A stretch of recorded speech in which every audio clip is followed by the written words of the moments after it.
Mais avant de commencer, s'il vous plaît, n'oubliez pas de vous abonner et activer la cloche de notification pour ne pas manquer nos prochaines publications. Top, c'est parti! Bonjour chers internautes de la chaîne Léon Joléo, vous nous suivez en République démocratique du Congo également, vous nous suivez dans la diaspora, nous sommes lundi 31 octobre 2022, où nous sommes présentement à Butembo, mais c'est à l'est de la République démocratique du Congo que ça chauffe. Vous savez, nous avons déjà assisté à la chute de Kiwanja, de Rutshuru, plusieurs localités sont occupées actuellement par les terroristes du M23. Mais vous le savez bien que le gouvernement congolais a fait l'expulsion de l'ambassadeur du Rwanda, qui est Karega. Le M23 occupe, après Bunagana, occupe Rutshuru et même Kiwanja et plusieurs localités, Ndamugenga et autres localités là-bas. Et aujourd'hui, il y a la tension entre la population contre le Rwanda. Vous suivez cette situation de près et de loin. Quelle est votre analyse ou votre point de vue face à ce que nous traversons maintenant? Tony, bonjour et bonne arrivée. Bonjour, messieurs les journalistes. Bonjour à tous les auditeurs de Léon Joléo TV, ainsi que toute l'équipe de réalisation de la télévision en ligne Léon Joléo. En tant qu'acteur politique et un analyste, je suis, comme vous l'avez dit, membre du RCD-KML, conseiller politique.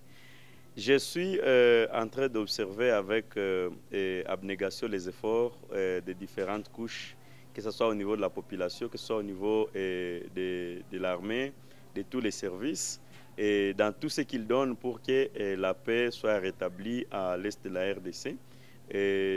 L'agression actuelle faite par le Rwanda sous le label du M23 est devenue une question d'actualité, ce qui fait que personne du Congo n'est en marge de s'inquiéter ou de s'occuper de cette situation.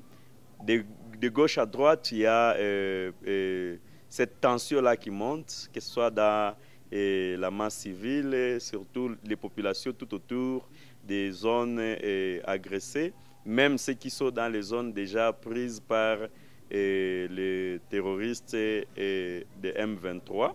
Alors, il y a aussi du côté de l'armée cette attitude-là de la population qui panique un peu les militaires au front, et ce qui n'est pas aussi très rendable. On devait plutôt capitaliser à quelque type près un sang-froid et un réarmement de morale au niveau de notre personnel militaire, et ainsi formuler beaucoup de recommandations dans ce que nous observons comme peut-être des petits ratés tactiques et stratégiques dans la réalisation de cette guerre contre visiblement le Rwanda et l'Ouganda en appui d'une manière ou d'une autre, mais aussi de certains fils égarés de la RDC qui sont alliés à ce mouvement M23. C'est que nous apprenons qu'ils ont même nommé une administration locale là-bas au niveau des villages qu'ils ont récupérés et au niveau de la chefferie.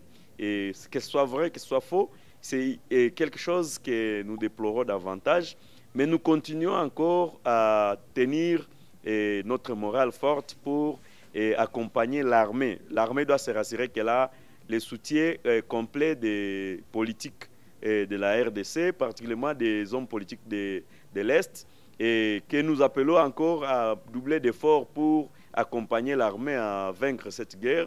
C'est là par l'attitude que nous devons prendre tous, c'est celle de parler un même langage. Nous ne devons pas être divisés autour des intérêts mesquins qui profitent à l'ennemi, mais plutôt nous souder autour de notre commandement militaire et l'appuyer sur le plan moral, sur le plan de l'information, parce que l'appui de la communauté, l'appui de la population est une arme séculaire à l'arsenal militaire et au personnel militaire pour vaincre cette guerre.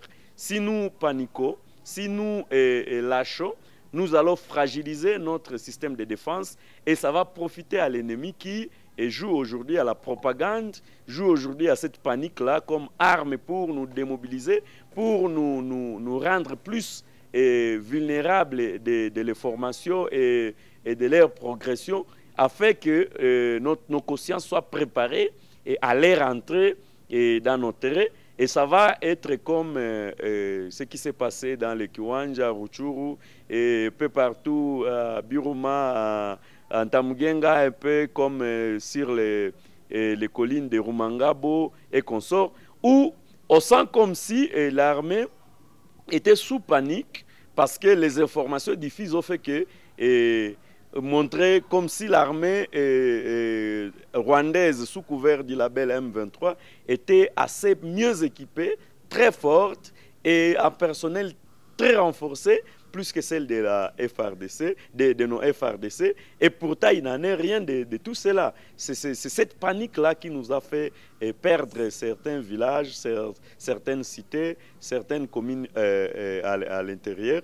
Mais nous devons alors changer d'attitude, encourager l'armée, donner des informations à temps utile et encore des informations vraies et vérifiables à notre armée, à notre service de renseignement, au service de renseignement militaire, ainsi qu'à toutes nos autorités à différents niveaux qui doivent, par leur pouvoir, nous aider à conquérir toute cette zone-là qui a été déjà occupée. Oui, Monsieur Tony, vous le savez bien, nous avons des services de renseignement militaires et même des civils qui sont là juste pour donner les informations. Oui, justement, nous, État et population, nous devons collaborer justement avec notre armée. Mais ce qui se passe ici à Rutshuru, c'est ce qu'on appelle guerre classique. C'est une guerre classique, donc l'ennemi est connu. Et on sait les collines là où l'ennemi reste. Donc c'est à nos forces armées de traquer ou de chasser donc l'ennemi. Mais à l'instant, M. Barouti, on peut savoir l'état actuel de la population de l'Est de la RDC, de Rutshuru, de Kiwanja, de Goma, après la chute donc de plusieurs collines ou plusieurs cités. On a vu sur les images ce qui s'est passé à Kiwanja lorsqu'ils ont tenu des meetings et il n'y avait pas un engouement. Ça signifie d'une manière simple quoi. Ça signifie que la population n'accueille pas des bras ouverts cette agression-là, surtout que c'est une agression étrangère. Et on n'a pas besoin de voir un pays comme la RDC se faire humilier par une petite nation, un petit pays comme le Rwanda, qui, sur le plan des contentions même de l'armée, elle n'est pas au niveau où elle pouvait inquiéter la RDC jusqu'à ce niveau.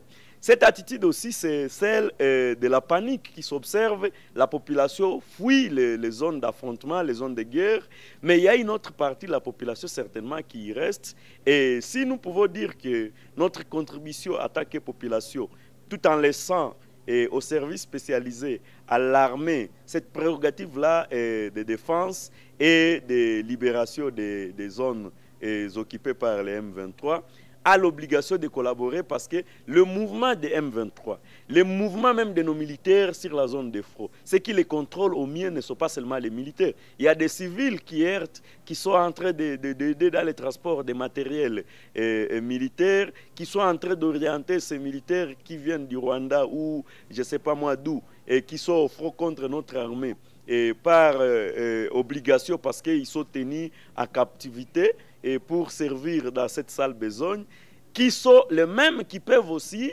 donner les informations vraies à nos services militaires pour qu'en fait ces gens sachent ce qui s'est défini dans le cas adverse. C'est aussi que l'appréhension de leurs mouvements, qu'elles soient nocturnes ou diurnes, sont plus perceptibles par la population même que par des militaires. D'où la population de Rutshuru, de Kiwanja, de Djomba, de je ne sais pas moi, Rumangabo, de partout dans les zones tout autour de la réserve de Sarambwe.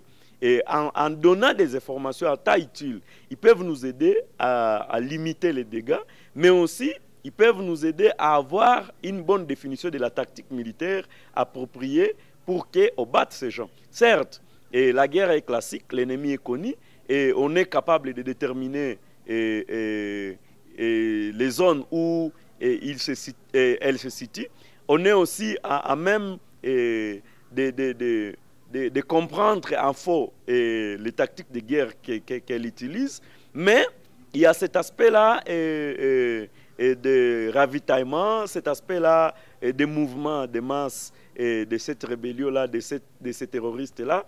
Il y a cet aspect-là aussi de l'effectif de l'ennemi que nous ne pouvons pas contrôler si ce n'est pas la population qui est capable de nous préestimer ce qu'il y a comme effectif de l'ennemi, ce qu'il y a comme mitraillettes et armement de l'ennemi, ce qu'il y a comme tactique de l'ennemi dans l'affrontement. Et ça doit profiter au maximum à nos forces militaires qui aussi nous conseilleront de rester tout oreille, très à l'écoute et de toutes consignes que la population doit donner.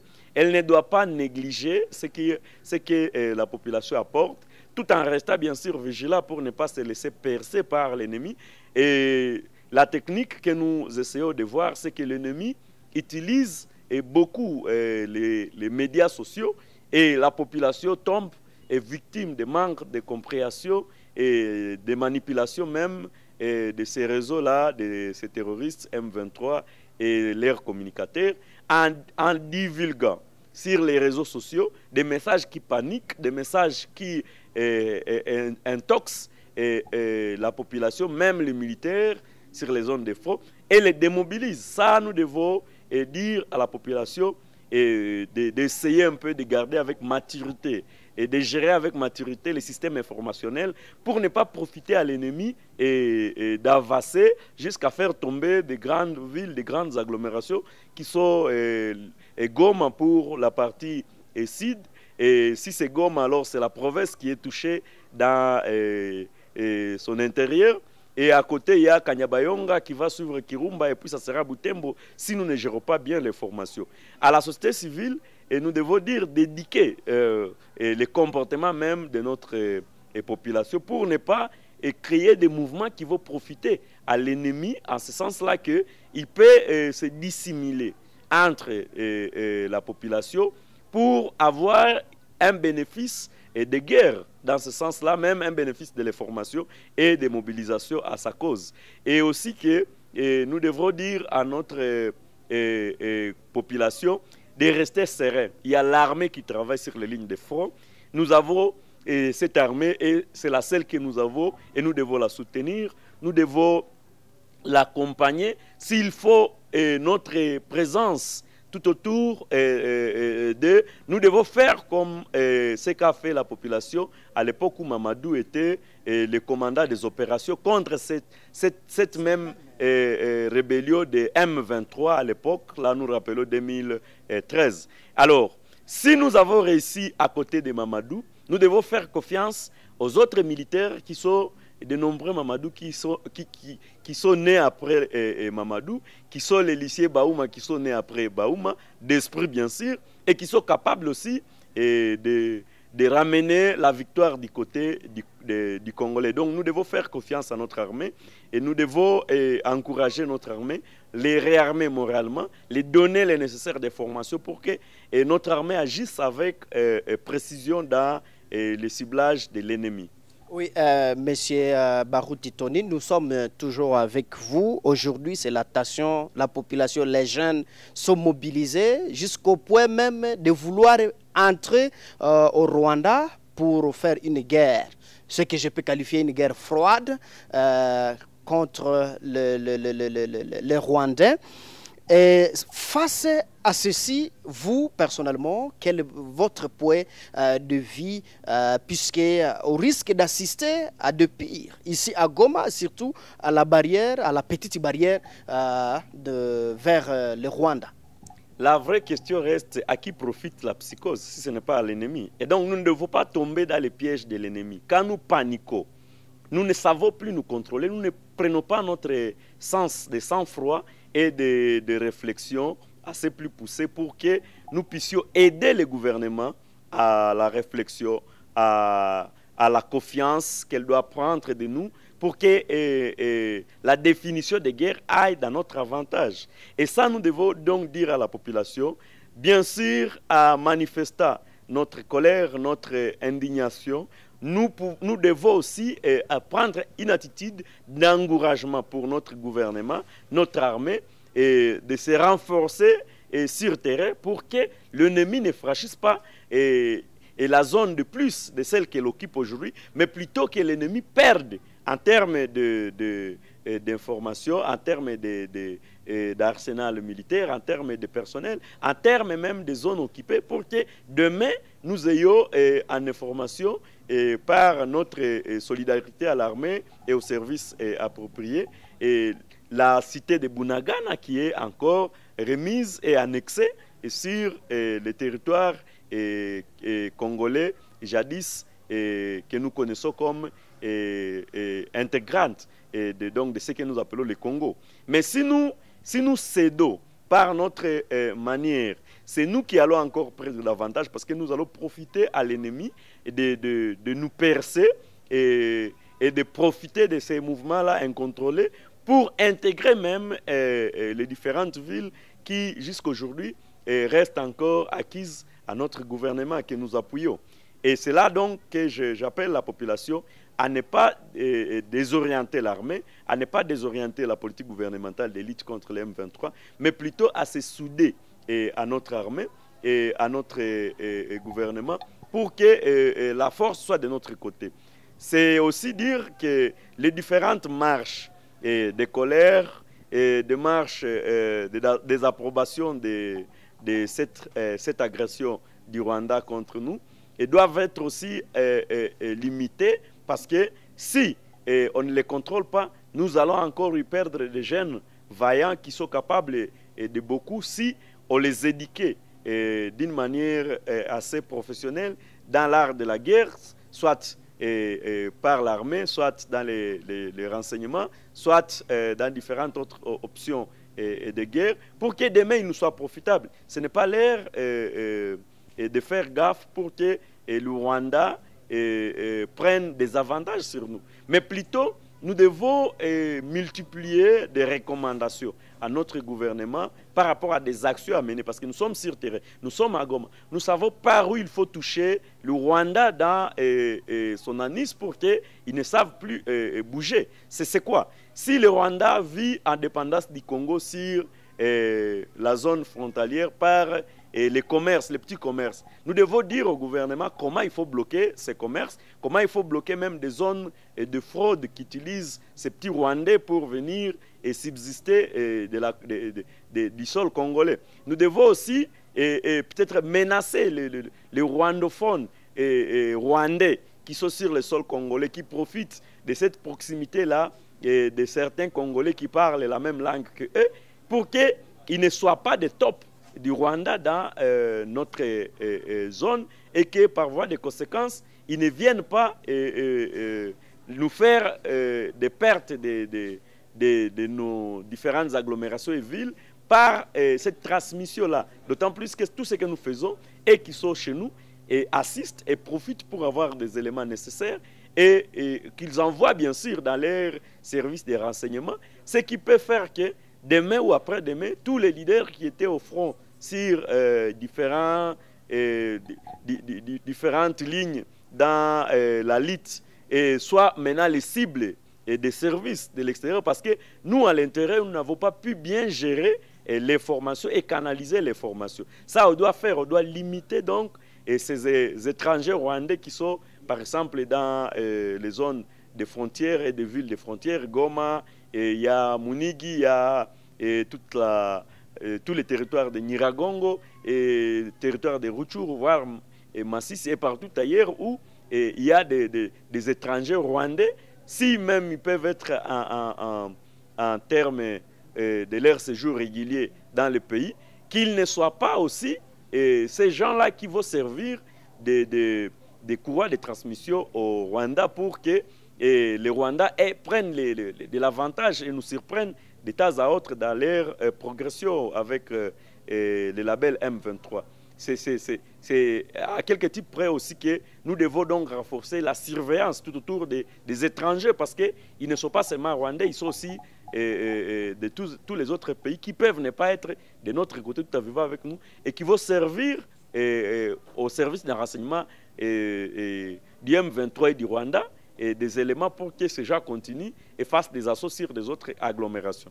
Oui, avec vous, Monsieur Tony Baruti, vous savez que l'ambassadeur du Rwanda, Vincent Karega, a été expulsé, soit on lui a donné seulement 48 heures pour qu'il quitte notre pays.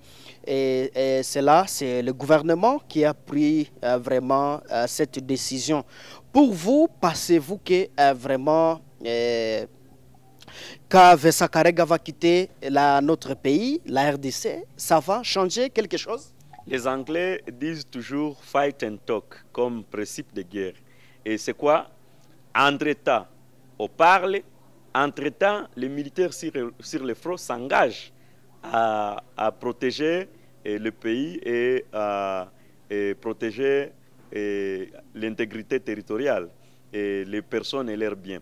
C'est aussi que, sur le plan diplomatique, laisser Karega à Kinshasa, c'est comme dire l'agresseur reste encore ami à la nation congolaise. Ce qui n'est pas vrai et n'est pas aussi logique. Et donc, une pression diplomatique sur le Rwanda est une expression de l'indignation de la RDC pour que le monde comprenne que réellement celui qui nous insécurise, celui qui nous agresse, c'est le Rwanda. Et s'il faut aller plus loin que ça, nous allons encourager toutes les actions du gouvernement dans ce sens-là pour que tous ceux qui sont liés à cette affaire ici soient punis au plus haut niveau pour que le Rwanda comprenne que la guerre qu'ils nous ont faite est injuste et que par voie de conséquences nous divise davantage alors que nous appartenons à une même communauté, que ce soit au niveau des CIRGL, que ce soit au niveau des États de l'Afrique de l'Est, que ce soit au niveau de l'Union africaine et consorts. Et donc, nous pensons que le Rwanda doit réfléchir à partir de cette expulsion de Vincent Karega et de l'ambassade du Rwanda en RDC, et pour que prochainement, il cherche aussi à rétablir les relations congolo-rwandaises par une voie diplomatique acceptable. Ça veut dire quoi?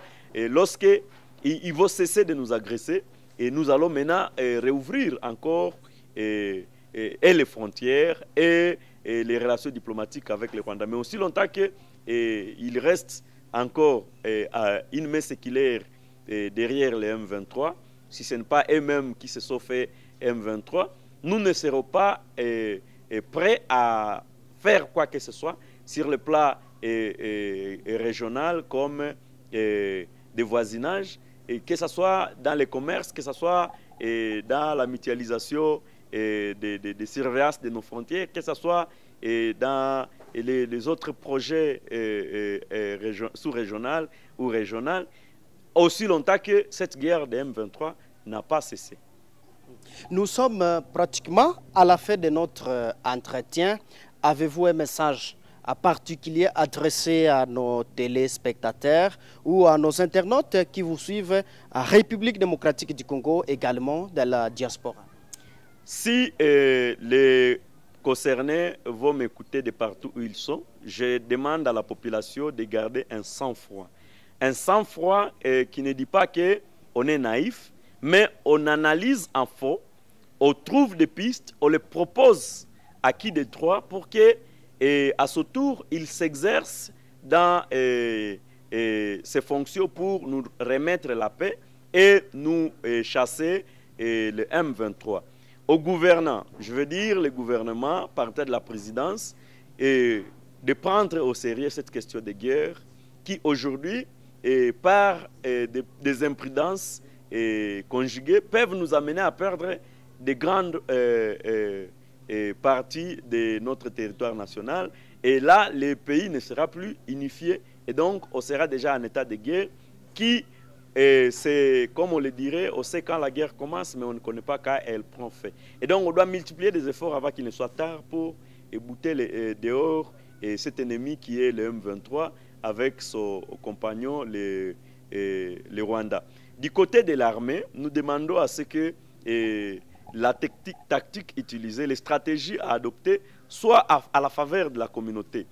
Ça veut dire que nous devons encourager l'armée à aller droit vers l'ennemi pour les défaire, tout en protégeant la population et ses biens, afin de rester dans les cœurs des Congolais et de rester encourager les Congolais à promouvoir ces mariages civilo-militaires à la faveur donc de la tombée demain et après-demain de tous les villages que le M23 a occupés. À la MONUSCO ainsi que les forces sous-régionales de l'EAC, nous demandons à ce que la collaboration soit sincère avec l'armée congolaise, les FARDC, et en se référant à ce qui s'est passé il n'y a pas trop longtemps où la population a chassé la MONUSCO, nous ne voulons pas que ces émeutes reviennent, tout simplement parce qu'on doit constater encore que la trahison ou alors une complicité a été réalisée du côté de ceux qui sont censés nous accompagner, nous Congolais, et nous protéger contre les agressions et les déviations de l'ennemi. À la communauté internationale tout entière de prêter main forte à la RDC pour que demain ou après-demain, cette nation se relève en quittant la guerre, mais aussi en se développant. Et ça va faire à ce que le Congo donne au mieux au monde entier ce que le monde attend du Congo, tout en profitant au mieux du monde ce que le Congo attend de toutes les communautés du monde entier. Voilà ce que j'aurais à dire. Merci. Merci à M. Barouti Tony d'avoir répondu ou d'avoir accepté notre invitation sur la chaîne Léon Joléo. C'est à moi plutôt de vous remercier, messieurs les journalistes. Je remercie aussi les téléspectateurs qui n'ont pas décroché jusqu'à la fin de l'émission. Je remercie aussi l'équipe de réalisation de Léon Joléo et les encourager à aller toujours de l'avant dans la mobilisation de la masse, la sensibilisation et la formation de la population congolaise à la bonne citoyenneté surtout. Merci chers internautes de nous avoir suivis à République démocratique du Congo également dans la diaspora. Merci d'être avec nous. Ne manquez pas de vous abonner sur notre chaîne pour ne pas rater de nos prochaines vidéos. Je suis Mwanampenzi Manzekele à la présentation. Au revoir.